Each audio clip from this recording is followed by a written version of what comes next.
Meet Joe, a skilled diesel mechanic in the Atlanta area with his own shop staffed with 4 dedicated employees. He also has a fleet that includes semi-trucks and a tow truck. Joe has an incredible story to tell. We had an opportunity to sit down with him to learn about his journey, discovering the origins of his business and what it really takes to thrive in this industry. Let's dive in to his remarkable story and his keen insight. Joe, what's going on, man? Nothing much, man. Just another day at the shop. Man, just another day at the shop, man. I'm loving it, man. Look, we did a snippet a while back, and people have been asking about you by the thousands, man. How you feel about that? I ain't think we were going to get that far, man. You know, this is what I do every day, but I ain't think that many people want to see or know my story, to be honest. Man, I ain't going to lie. I didn't know if I really was going to do a part 2, because, I ain't, but I like people to know my story, but I'm still kind of nervous because, like I said, I'm not a camera type of person.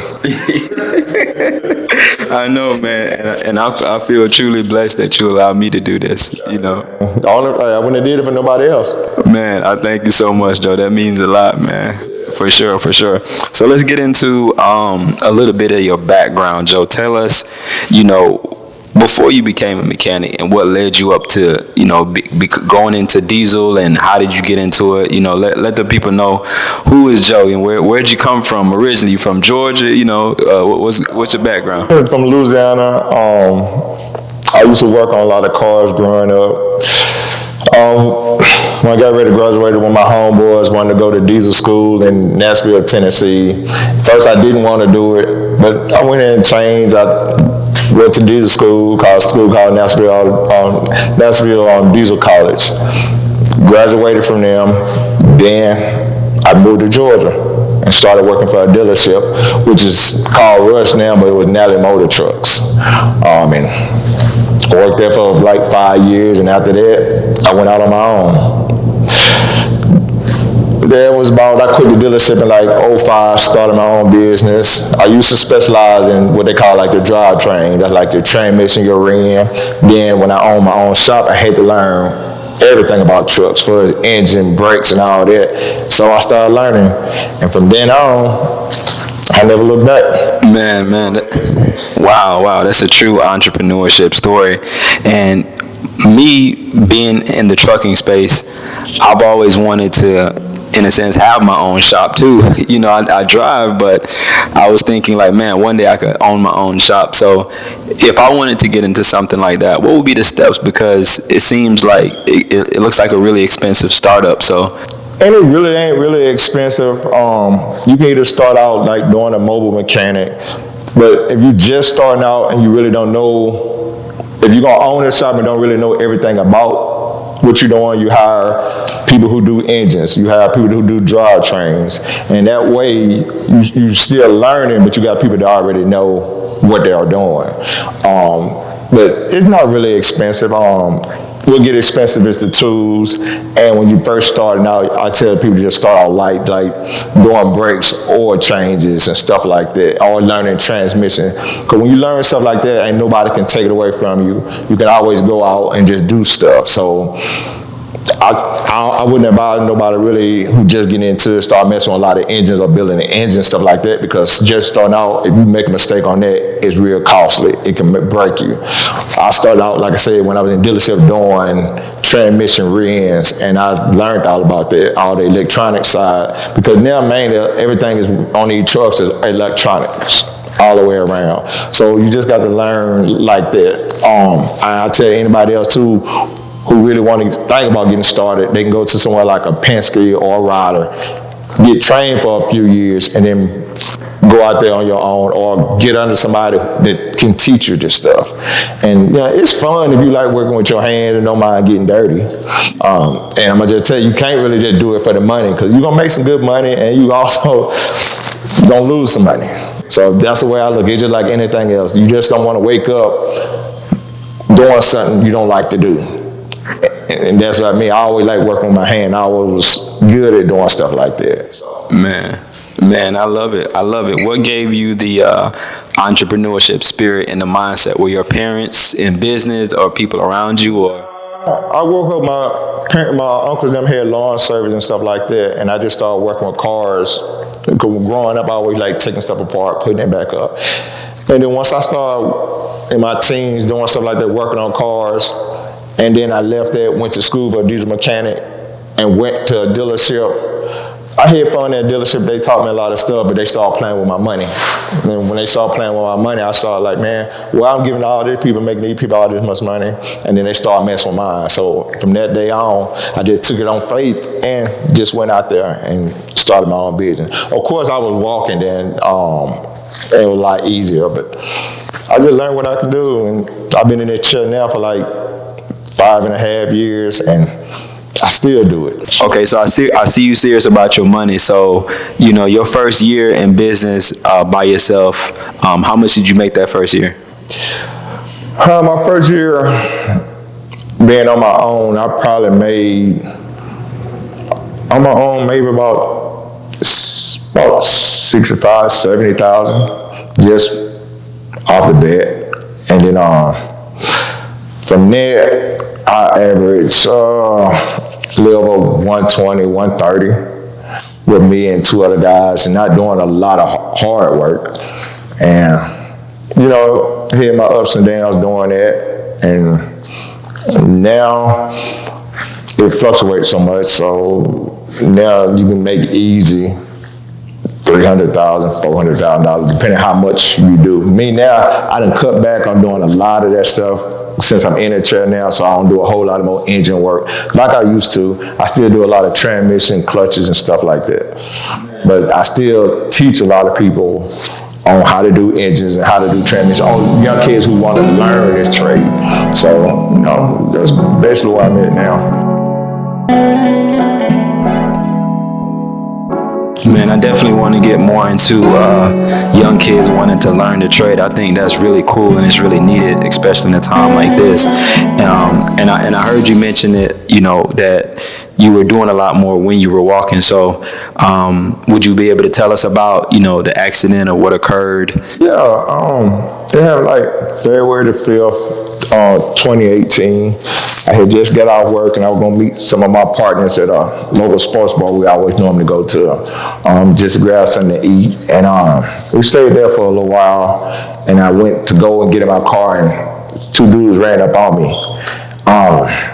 And of course, they had guns, and they told me, like, give me what you got. So I gave my money, I gave them, everything I had on me, I gave it to them, and got ready to go and get into my car. And because they caught me when the door was open. When I went to go and get in it, I guess they thought I was going to reach for a gun or whatnot, and that's what they shot me with. And they just shot me with a small caliber gun, so like a 22. So people who know guns, they know how small caliber bullets work. When it hits your body, they don't just go in and come out, it just ricochets. And the bullet went in, bounced around, and hit my spinal cord. And when I woke up, I had already went through 2 surgeries. So from there, I stayed out. I went through rehab at Grady. Then I went through rehab at North DeKalb, and then the Shepherd Center. I got from the Shepherd Center, I went to the house. I went through therapy there. I stayed out about a year. And then I was like, man, I got to get back out here. And I hit the scene and decided me not walking, and nothing changed.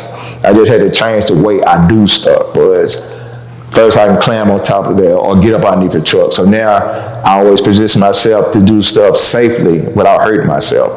And I still love it. I didn't let it stop me. At one time I did, but I got a small son at that time, so he didn't know no difference. So I got up, got back into it. And then I had a big support group around me that helped me out. So, I don't regret it. Wow, that's an amazing story, man. It was very difficult for me to listen to, what happened, man, because that's really unfortunate. And these things are very common, robberies and, accidents and stuff like that. So it's just always a blessing to pull from somebody like yourself, seeing that you went through something so deep and you're still out here strong with a spirit like you have. And that's how it could, but like 4 months ago, man, I was just doing my normal thing, working on trucks. People see me in the wheelchair. I never pay attention to traffic and stuff that go by.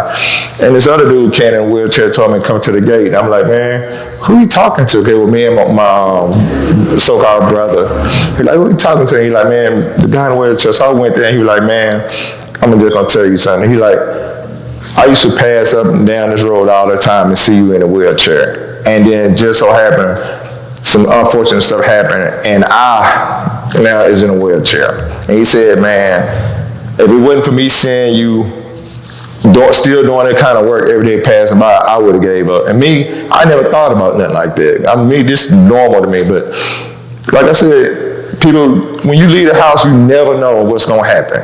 So I just said, anything happen, this life changing like this, you just got to keep on moving on. Don't feel sorry for yourself. So that's why that's why I'm like I am now. I couldn't give up. So, a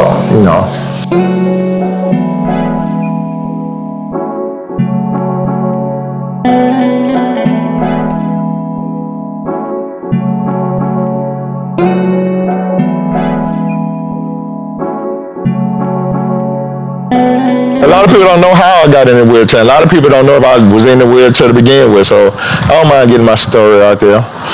But Mentally, you seem like a very strong person, and you not just seem like you are.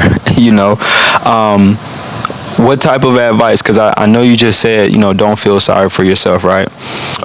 What type of advice would you give to those out there, with different situations going on, as far as how do you get this type of strength, to what's your secret? I don't know if it's really is a secret in it. It just, when I was brought up, it just what my family instilled in me. I like to get stuff for myself, and I was always a hard worker at the beginning. So when all this happened, at the beginning, I did feel sorry for myself. I did want to quit. I just wanted to die. But I had to sit there and think about, once she brought my son to that hospital, it changed. I just started looking at shit totally different. And I just tell people, don't give up. It's going to be hard, adjusting the stuff. You're going to lose some friends. Like I lost friends when this happened to me. But I just get up every day and thank the Lord that I'm here and do what I have to do. And that's basically, that's how I live by it. People deal in different situations, and it depends how they can handle it. The way what happened to me and how I handle it is totally different than somebody else and what they go through. I just tell them, don't give up. It's going to be hard, but just don't give up. That's basically the only thing I can tell you, If it's something you really want, just still work hard for it and don't let them tell you can't do it. Yeah, you're proof that you can do it. That's crazy, because that's how we met. I think we met probably maybe at Global, maybe. I think I probably ran into you and and I was explaining, I got a truck and I had some issues with it, man. And I remember one day it was late and my truck needed a regen. It was at 09 Cascadia. And I'm like, man, I can't go to work tomorrow. You actually came out there and helped me. I gave you my number, but I didn't know you really were going to call. But, if I feel like I can help you, I'm going to help you. And, you gave me that call, and man, if I give you my word, I'm gonna do it. Like I said, I went out there, and I'm glad we was able to figure out the problem and get you going. But you did, you did, man. Yeah, man. That's a beautiful thing, man. That's a beautiful thing. So, as far as you teaching people on how to become a diesel mechanic and different things like that, are you seeing a decline in interest in becoming like a diesel mechanic, or are people still, is it a business that people can get into easily once they? It's not a lot of, from what I can see on standpoint and what I read and look at study, it's not a lot of people really want to get into this work anymore.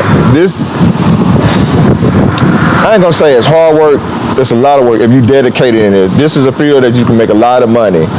that doing brakes, doing engine, doing oil change, they can't get a robot to do none of that stuff right there. So you physically, there's always gonna be work out here. And you know, I catch a couple of young cats that want to get into this, and I done trained them. I took them in my weeds and trained them. Much, you know, the safe side, the best way to do it and the safe side to do it. And you know, they pick up, once I show you the right way to do it, some people figure out easier way for them. You know, not every one person learns stuff the same. So I'm gonna teach you the fundamentals, and you'll see which, I'm gonna show you different ways, and you just tell me which way is easier for you. And you know, I can teach you how to do brakes, I can teach you how to build transmission, rear ends, I can teach you how to build engine. So if you break out and wanna have trucks of your own, you can do all the work yourself. Or you can know if your truck get out there and something break down, hey, they call you, you know ain't nobody getting over on you, because that's the biggest thing. And that's why I think I have so many different customers, because I get called all times of the night, all the time. People get out there, something happen, or my truck making a sound like this, or my truck doing that. And I kind of tell them what's going on with it, and just get it to the nearest shop if you can't get here. And that way I let them know if somebody get messing over you or trying to take advantage of you. Because out here, there's a lot of mechanics will, especially if they think they're only gonna see you one time. And that will get you, that will mess you up out here. A lot of people ask this question. They say things like, you know, what is the best truck to buy? And I always tell people, every truck has a different engine in there. Even if it's the same exact Freightliner, one could have a Cummins, one could have a Detroit. How would you answer that question to those people who want to know what to buy? I'm going to tell you on this. My standpoint on this, I know what engines I like and I know what engines I don't like. But I tell you anybody, if you just starting out and you want a solid truck, the best truck you can get, or best type of engine you can get, will be your Detroit Series 60, hands down, or your N14 Cummins, hands down. Pre-emission. You get in them with pre-emission vehicles, you'll make yourself some money because you won't have as many breakdowns. And then, you know, basically any shop you go to, they know how to work on those vehicles. Then when you get over, and some people, when you get, depending if you're going to have to go for a company, you have to have a newer trucks. The most common truck that's going to be out there are your Cascadias with your DD15 or your DD13. But all these engines have their flaws in it, just like your, like I said, you have DD15, then you got your Series 60 EGR. All of them got their own flaws. But I prefer anybody to stay away from trucks that got a whole lot of emissions on it, your DEF fluid and stuff like that, because they become more headache. You can actually lose before you even make no money messing with these trucks that got emissions on it. So that's my best bet. But like I say, number one, I would say anything with Detroit Series 60. Then number two is your Cummins, and then your Caterpillars. Them engines stand the test of time. You won't really have a lot of problems on that. Pretty much any pre-emission engine, you don't have a lot of problems with. But they become more harder to find because they just don't break down like that. I think I'm thinking about this question as you're talking, right? And I want to frame it in a way where, you know, people can really grasp of what I'm trying to say. You know, I'm trying to think of it, but how would you encourage, or how would you, inform somebody to decipher between a good mechanic and somebody who is taking advantage of them? I don't know if that's the best way to pose it, because a lot of people say, hey, I'm going to my mechanic, and sometimes they tell me what they're paying for, and I'm thinking like, man, that's expensive. So how do people know? Like, what is a good mechanic to you, or what is it? On the good mechanics, find you a mechanic in wherever area you're in, or home state you're in. Find somebody that you can trust. Once you've got a relationship with a mechanic, and your truck break down somewhere out of that area, you know, if somebody come in there, you'll know, you can always call your mechanic for advice. So that thing, you got a lot of mechanics will take advantage of it, but if you can find you one mechanic or two mechanics that work on your truck all the time, that right there will work for you. Because if you get in a situation, if you travel out of state and it's a problem with your truck and you got to go to another shop, you can easily call your mechanic, hey, they say this is going on with my truck. They say this is how much, or this the problem. It's gonna be such and such amount to fix. Then your mechanic can say pretty much, yeah, that's a good price, or no, I don't think it's that. And you can find out between the two, if somebody's trying to screw you over or not. Because a lot of mechanics, they don't think they're gonna see you again. A lot of them gonna charge you, and then they don't worry about if your truck break down or not again. Because especially a lot of, I ain't knocking no roadside mechanic, but y'all hear a lot of bad stories about roadside mechanics because normally they ain't gonna see you anymore. So they're gonna get out there, do what they have to do, and then when you get your trucks fitted on the road, you don't know. Once he do whatever he gonna do, you have to pay him, and that's the thing. Or risk your truck getting towed. And I've seen a lot of people that got messed over like that. But I tell you, find you a good home-based mechanic and stick with them. Now, this is a little bit controversial, not on your part, but just in general. Cheaper trucks, right?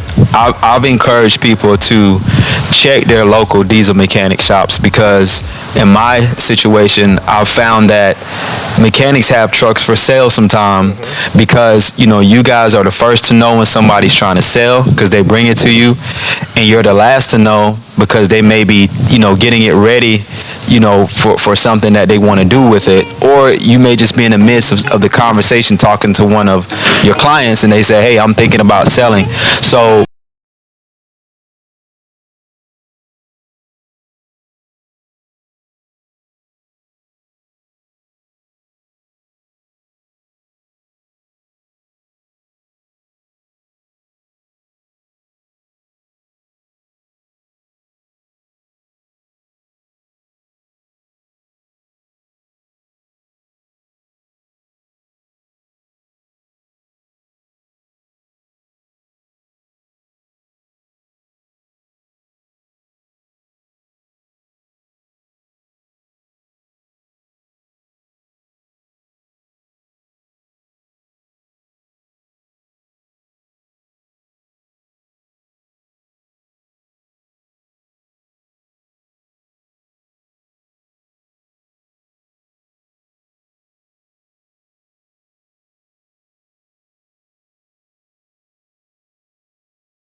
'09 model, Caterpillar engine.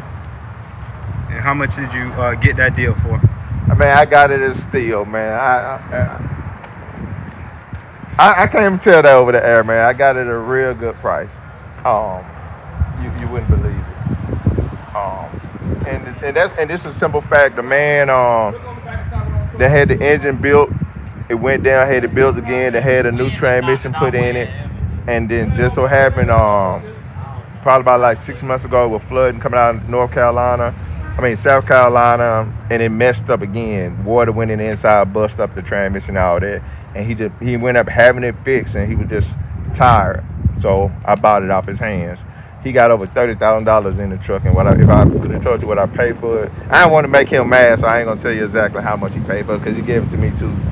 It's a good deal because I work on all his trucks, so I don't want to air that out how much I end up paying for that from him. But it was real reasonable. Then I got this one right here. This is 2012 Pro Star. 400 some thousand miles on it. I'm doing work to it. This one I only acquired for $10,000. Wow. I knew the guy on it. Now I'm doing some work to it myself. Doing a little work to it. Well, and I got another one, but he don't want to be in the film because he's working on it now, so I can't show you that one now. No worries. You good? So, you know, you can find trucks out here at reasonable price. Like I say, talk to your local mechanic shop, see what trucks they have there that they're willing to sell, and you can get them through there. That's one of the best ways I think you can find a truck at a reasonable price. And if you get yourself a good mechanic, they can pretty much fix what's wrong with your truck. And you know, and one thing about buying it from a shop is that they pretty much have seen that truck over and over, so they'll know what's going on with it.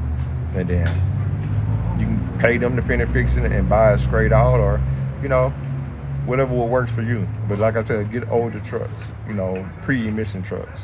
How many employees do you have? I got two and two part-time, so 4. But now right now I got two full-time to be with me, plus myself. Then I got 2 part-time guys. Okay. Total 4. Okay.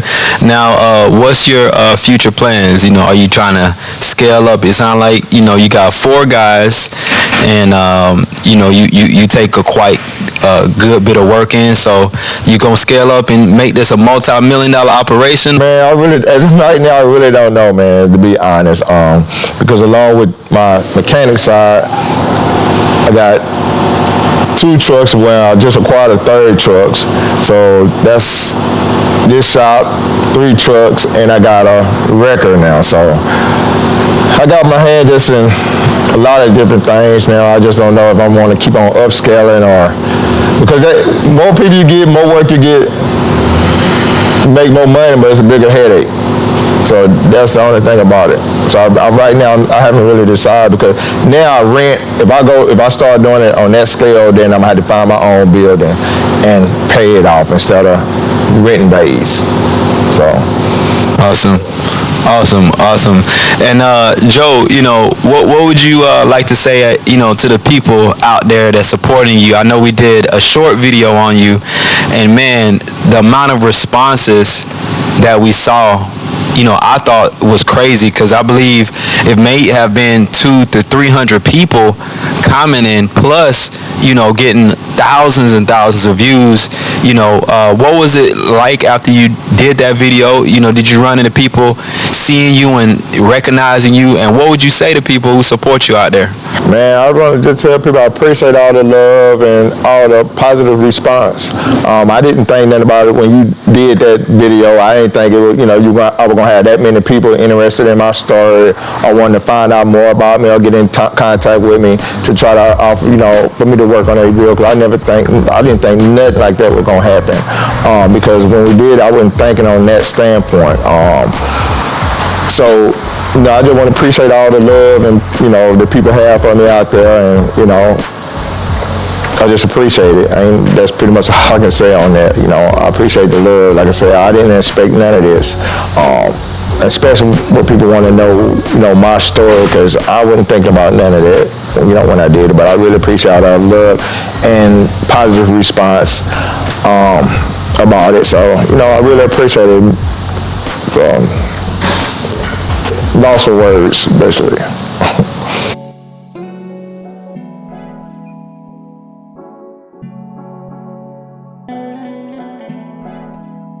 This is Joe's story, detailing how he overcame obstacles and built a thriving business that's continuing to grow. Stay tuned for these case studies that I will be linking down below in the description. Make sure you comment, like, and follow for more.